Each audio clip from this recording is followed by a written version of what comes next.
Welcome to another episode of the PFF NFL show. Max Chadwick with a very, very special guest right here. That is Jack Gilmore, the Director of Football Operations there at the Reese's Senior Bowl. Jack, thanks so much for coming on, man.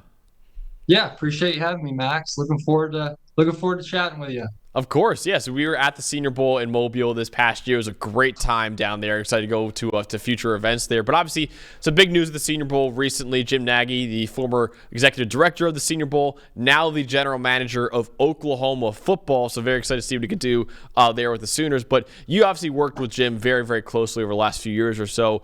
What do you think Jim Nagy's impact has been on you and the Senior Bowl in general? Wow, that's a loaded question that we could probably spend our entire segment talking about. Jim made a huge impact on me and the Senior Bowl. From a football, perspective, he revolutionized the way we scouted and the way we evaluated. He really implemented an NFL like front office model, to our approach. We've got 10 plus, experience scouts that, do our evaluations, that are well connected and know what it looks like. We've got all the resources in place, to be effective.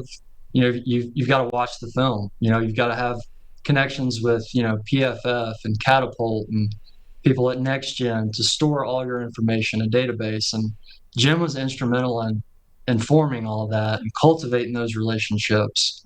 So from a football perspective, he really revolutionized the way we did things. And then from just a big picture Senior Bowl perspective, Jim was faced with the challenge, I think his very first year of the game, potentially getting moved out of Mobile and at Florida or something. And that was never going to happen on Jim Nagy's watch. I mean, obviously, he had a lot of help from, our leadership, the Cooper family, and they assisted in that as well. But thanks to Jim Nagy and team, the Senior Bowl stayed in Mobile. And for me, I've been around Jim since 2019. He's very intelligent. He works really hard. He's competitive. So all that rubs off on you a little bit. But Jim, I can't say enough good things about Jim. He's provided me with so many different opportunities, and I've learned a lot from Jim. So now he's gone. Now, what will the Senior Bowl look like without him, and what can we expect from the Senior Bowl under new leadership now? Yeah, hopefully it doesn't look too differently. I think the Senior Bowl is in an excellent position right now. I think keeping it on track and building off the success that Jim created is paramount. And obviously, we're always going to look to improve, and we will. But I don't think it needs to look much differently. We're coming off of, arguably the best game we've ever had. The draft success speaks for itself, and we'll see what shakes out this coming April. But we expect a really good draft this coming April. Yeah, you should. I mean, you guys had a ton of really good players down there. Armand Membu was supposed to play down there, but unfortunately got sick, I know, right before that game and practices. But Shamar Stewart had an unreal week at the Senior Bowl. He might be a top 15 pick in the NFL draft now, mainly because of that. Mike Green really showed that, he was a guy at Marshall, graded out really highly in our system, but there were some questions saying, okay, it was at Marshall, it was in the Sun Belt Conference. What does it look like against some top flight competition? Well, he dominated those guys down there at the Senior Bowl as well. So it's a really good year for the Senior Bowl, right? There's a lot of guys who are probably going to go in the first round of the NFL draft that came down to Mobile this past January. So who are some of the guys that you're excited to see, finally get their names called in the NFL draft? And who do you think are some of the top guys that came from the Senior Bowl this year? Yeah, I mean, you highlighted three that we expect to see go day one. Armand Membu, the tackle from Missouri. He didn't participate in our game week. However, we're counting him on our roster. He came down here and, sadly enough, he got sick when he got down here. But, a guy that's going to be an immediate starter, in any NFL building he goes into. He's young. He's got a lot of upside. He checks a lot of the boxes. From the names you didn't mention, I'll throw Jackson Dart in there. Yep. He's a guy whose draft stock continues to rise. Credit to Jackson for, just nailing the spring process. He came to the Senior Bowl, did an excellent job, stayed all week, had great interviews, did really good at his pro day, went to the combine. A guy we expect to see his name called relatively early come April as well. Yeah, there's a ton of other guys I love watching down there when I was there too. Like Walter Nolan should be a first round pick. a lot of the other quarterbacks you had down there. Jalen Milroe was down there as well. So, yeah, definitely a great year for the Senior Bowl. I want to go back to a point you made about Jim Nagy, though, saying he kind of ran like an NFL front office type of style at the Senior Bowl. You worked for another guy in college football and actually played for another guy in college football who's the same thing, kind of ran like an NFL-style program in Nick Saban, the greatest college football coach in history. What did you learn from him as the GOAT of college football? Yeah, it wasn't kind of like an NFL. It was definitely like an NFL front office. Learned a lot from Coach Saban and the time I spent at Alabama. The thing I'm probably most grateful for is just being part of, the process, the work ethic, the competition. Phil Savage wrote a book talking about, the Alabama football program, and the title is Fourth and Inches. And what he meant by that was that's the mindset every second of every single day in that building is like there's a fourth and inches mindset. And just to have that consistency every single day, it's really hard. It was really hard to be in it, but I'm grateful for it now that I've gone through it. It just kind of imposes to you a strong work ethic and what's expected of you each and every day. I've seen clips of his practices on Twitter, and it looks like the most intense environment I've ever seen. Does that live up to it? Like, as someone who's been there as both a player and obviously working under him, like, what were those practices like under Nick Saban? They were intense. They were very physical.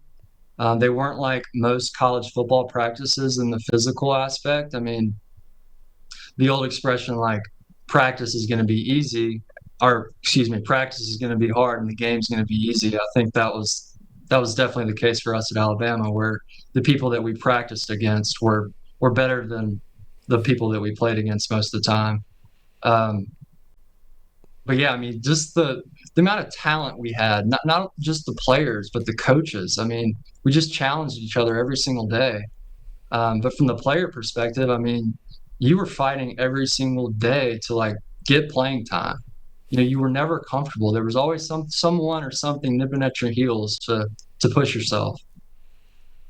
It's crazy. Like, looking back at those depth charts at Alabama back in the day, it's like, yeah, there's like, oh, there's 3 All-Pros at that position right there. There's another 4 Pro Bowlers at this position right here. It's just like, dude, those rosters are just so stacked. It makes sense, like, why they dominated college football for so long, why Nick Saban won 7 national titles, because, like you said, I mean, what he had in their 2 deep was better than most teams' starting lineups, honestly, for schools out there. So that makes a lot of sense right there. Obviously, you mentioned before how Senior Bowl's trying to mimic an NFL front office. Alabama's trying to mimic an NFL organization as well. You actually worked in the NFL, too, with the teams like the Raiders and the Bills. What did you learn from actually being associated with 2 franchises like that and kind of apply to the Senior Bowl now? Yep, was really fortunate to be part of both the Raiders and the Bills. The Raiders was a unique experience. I was there for 4.5 years, was the college scouting coordinator. It was unique in that, got in at the ground floor, was able to work with Mike Mayock and John Gruden in their first year there with the Raiders. And it was really cool to see the staff come together. We had a very diverse group of scouts and coaches that had been at different organizations. And it was cool to hear, all of their different philosophies and then implement it into our Raider way. Definitely. As someone who comes from a scouting background, there's some scouts obviously who have preferences, right? As what they like to watch. Some guys love watching quarterbacks. Some guys love watching running backs, defensive line, linebackers, whatever. What is your personal favorite position to throw on the tape on as scout? Well, that's a tough one. I like watching them all. Quarterback's probably my favorite. Any off the ball defender, I like doing them as well. Quarterback's obviously, the most important position on the field. So those conversations are important to have, and they're fun. There's a lot of off-field metrics that you look at with quarterbacks. Their leadership, their competitiveness, and like those are fun things to evaluate. And then just the off-the-ball defenders. I'm a defensive guy, so it's fun to watch. Instinctive guys fly around, get off blocks, tackle, cover. Those things are fun to evaluate. So what is your personal, say, scouting philosophy? If you look at like the Miami Dolphins nowadays, for example, they seem to be always wanting to get the fastest players as possible in their organization, just win off of speed. Other teams try to get as big as possible, right, and win off the toughness and physicality. For you, like, what do you personally look for in certain positions? I tend to have most conviction on good football players, guys that are productive in their field, guys that like grade out well, after a game, that do what the coaches tell them to do, that fit their scheme well. You know what you're getting with those guys.